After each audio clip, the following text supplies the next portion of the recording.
నమస్తే. శ్రీమాత్రే నమః. శ్రీ గురుభ్యో నమః. ఖగోళ శాస్త్రంలో ఈ గ్రహాలు ఒక్కొక్క చోట సక్రమంగా సంచారం చేస్తుంటాయి.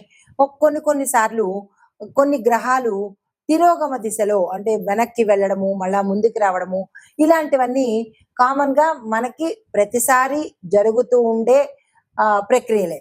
అయితే వీటి యొక్క ఫలితాలు ఒక్కొక్కసారి మనకి రాజయోగాల్ని గూడా కలగజేస్తుంటాయి. ఉదాహరణకు సూర్యుడు, బుధుడు సంయోగం చెందడం వల్ల ఒక్కొక్క రాశిలో సంచారం చేయడం వల్ల భాస్కర రాజయోగం అని, అమలక రాజయోగం అని, షడష్టక రాజయోగాలని, ఇలాంటి రాజయోగాలు కొన్ని సార్లు మాత్రమే మనకి అద్భుతమైన అవకాశాలు ఇస్తాయి. కొన్ని సార్లు సంచారమే జరుగుతుంది కానీ విశేషమైన ఫలితాలైతే మాత్రము, యోగాలైతే మాత్రము మనకి కలగవు. అలాంటిదే ఇప్పుడు ఇక్కడ మనకి శని బుధులు తిరోగమనంలో అంటే వెనక్కి వెళ్లే సంచారం చేస్తున్నారు. అది జూలై 13వ తారీఖున మొదలుపెట్టి శని మీన రాశిలో తన తిరోగమన దశలో అంటే తిరిగి మళ్ళా వెనక్కి వెళ్లే దశలో సంచారం మొదలుపెట్టాడు. అయితే ఇది ఎప్పటి వరకు ఉంటుందంటే ఈ సంవత్సరం నవంబర్ 15 వరకు ఈ ప్రక్రియ కొనసాగుతూనే ఉంటుందన్నమాట. అయితే ఈ తిరోగమనం చేస్తున్న సమయంలో ఈ రెండు గ్రహాలు కొన్ని రాసుల వారికి మాత్రమే కొన్ని ప్రయోజనాలు ఇస్తున్నారు. కొన్ని రకరకాల ప్రయోజనాలు ఇస్తున్నారు. అందరికీ కాకుండా కొన్ని రాశుల వాళ్ళకి మాత్రమే. అయితే ఆ ప్రయోజనాలు ఎలా ఉండబోతున్నాయి అంటే ఎప్పటి నుంచో డబ్బులు మనకి రాకపోవడము, ఎవరు ఇవ్వకుండా ఇబ్బంది పెట్టడము, మన దగ్గర నుంచి తీసేసుకుంటారు కానీ తిరిగి మళ్ళీ వాళ్ళు ఇవ్వడానికి ఇబ్బంది పెడతారు. అలాంటి ఇబ్బందులు ఈ సమయంలో తొలగిపోయి మీకు రావాల్సిన సొమ్ము చేతికి అందుబాటులోకి రావడము, దీంతో పాటు ఈ శని బుధుల యొక్క తిరోగమన సంచారం వల్ల లబ్ధి పొందే రాసులు మనం తెలుసుకుందాము. అసలు ఈ శని తిరోగమనంలో ఏమిటి ఫలితాలు ఉండబోతున్నాయి, ఏ రాసుల వాళ్ళకి ఎలాంటి ఫలితాలు ఇస్తారు అనే అంశాన్ని మనం ఇప్పుడు సవివరంగా తెలుసుకుందాము. అయితే ముందుగా తదుపరి రాశి వృషభ రాశి.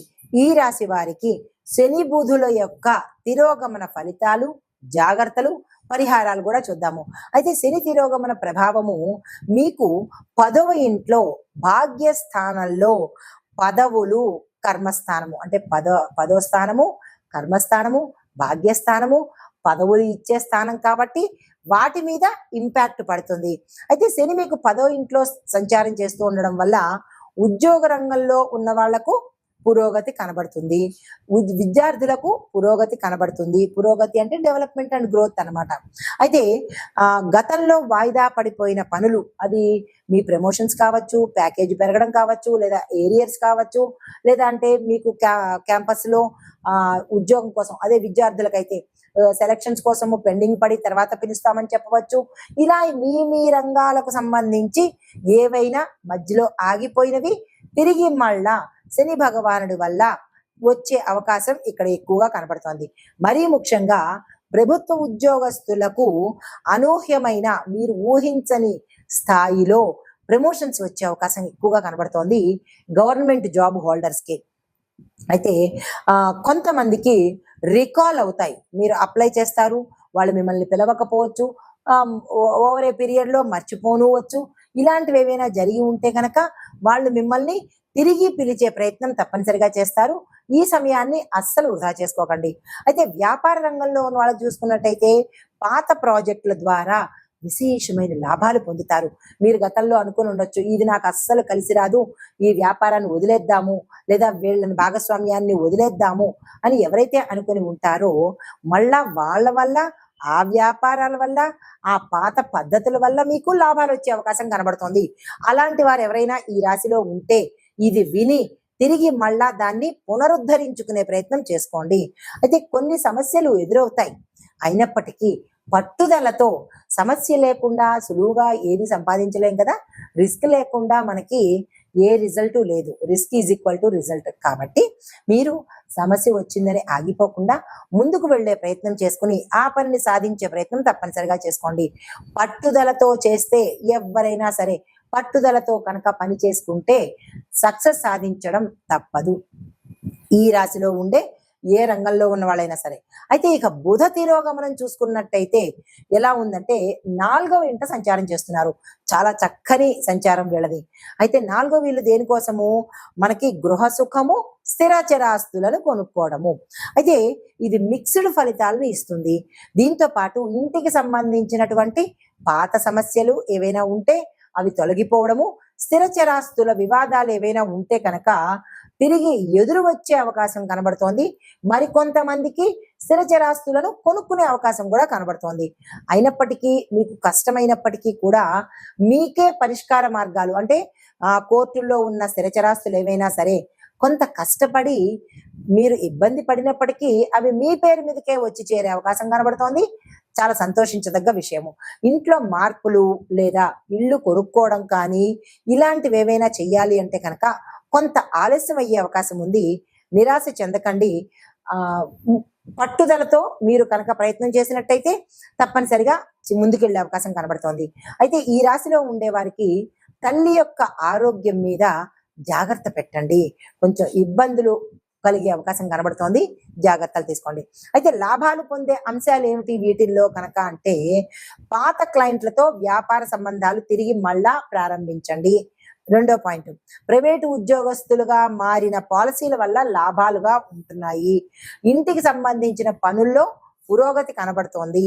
తల్లిదండ్రుల యొక్క సహాయ సహకారాలు, పెద్దల యొక్క ఆశీర్వచనము ఈ సమయంలో మీకు పుష్కలంగా అందుబాటులోకి వస్తాయి. అయితే మరి జాగ్రత్తలు ఎక్కడ ఉండాలి అంటే కనుక వాహనాలు కొనుగోలు చేయడం ఆలస్యం చేసుకోండి. వెంటనే కొనేసుకోకండి. ఈ సమయం దాటిన తర్వాతనే ఏవైనా వాహనాలు కొనుక్కునే ప్రయత్నం చేయండి. కార్లు కాదు, స్కూటర్లు కాదు, ట్రాక్టర్లు కాదు, ఏవైనా వాహనం కొనుక్కోవాలి అని అనుకుంటే తప్పనిసరిగా పోస్ట్ పోన్ చేసుకోండి. కానీ వెంటనే కొనే ప్రయత్నం మాత్రం చెయ్యకండి. తర్వాత స్థిరచరాస్తుల విషయానికి వస్తే కనుక పాత డాక్యుమెంట్లు ఏవైనా మీ దగ్గర ఉంటే అవి ఒక్కసారి బూజు దులిపి చదువుకొని ఎక్కడ తప్పు జరిగిందా అనేది చూసుకోండి. బీరువాల్లోనో లాకర్లోనో మీరు పాత డాక్యుమెంట్లు పెట్టేసి మర్చిపోయి ఉండొచ్చు. కొన్ని సంవత్సరాలు అయిపోయి ఉండొచ్చు. వాటన్నిటినీ ఒక్కసారి తిరిగి తీసి పరిశీలన చేసి ఎక్కడైనా మార్పు చేర్పులు అవసరపడతాయా అనేది చెక్ చేసుకోండి. చెక్ చేసుకుని మళ్ళా దాన్ని తిరిగి రాయించుకోవడమో లేదా అంటే దాన్ని కొత్తగా మార్చుకోవడమో ఏదో మీ ప్రయత్నాలు మీరు ఈ సమయంలో తప్పనిసరిగా పాత డాక్యుమెంట్ల మీద దృష్టి పెట్టుకోండి. అయితే ఇంటి పెద్దలతో మనస్పర్ధలు వచ్చే అవకాశం కనబడుతోంది. దాన్ని చాలా జాగ్రత్తగా డీల్ చేసే ప్రయత్నం చేసుకోండి. అంతేగాని వారితో తగాదాలకు మాత్రం అస్సలు దిగకండి. మరి మీకు చిన్న పరిహారం చెప్పాలి కదా. పరిహారంగా ఏంటంటే బుధవారం రోజు తప్పనిసరిగా ఆకుపచ్చ దుస్తులు ధరించాలి బుధ ప్రీతి కోసము. తరువాత శనివారం రోజు శనీశ్వరుడికి ఇష్టమైన నీలి రంగు కానీ నలుపు రంగు కానీ వస్త్రాలు ధరించండి. ఈ రాశిలో ఉండే వారికి ఈ సమయంలో శని తిరోగమనము, బుధ తిరోగమనం సమయంలో యాక్చువల్గా అయితే ఈ రాశిలో ఉండే వారికి నలుపు సరిపడదు. అయినప్పటికీ ఈ సంచార సమయంలో నీలి రంగు, నలుపు రంగు శనికి ప్రీతికరమైనవి, అవి ధరించే ప్రయత్నం తప్పనిసరిగా చేసుకోండి. కొంత సానుకూలంగా ఉండే అవకాశం ఉంది. అయితే శని భగవానుడికి నల్ల నువ్వులు బెల్లంతో చేసిన ఉండలను నివేదనగా చెయ్యండి. బుధుడి ప్రీతి కోసము ఏదైనా ఆకుపచ్చ వస్త్రాలు కానీ, ఆకుపచ్చ కాయగూరలు కానీ, ఆకుపచ్చ పళ్ళు కానీ ఇలాంటివి ఏవైనా దానంగా ఇచ్చినట్టయితే కనుక బుధుడి యొక్క శని యొక్క అనుగ్రహానికి తప్పనిసరిగా సానుకూలమైన ఫలితాలు పొందుతారు. నమస్తే.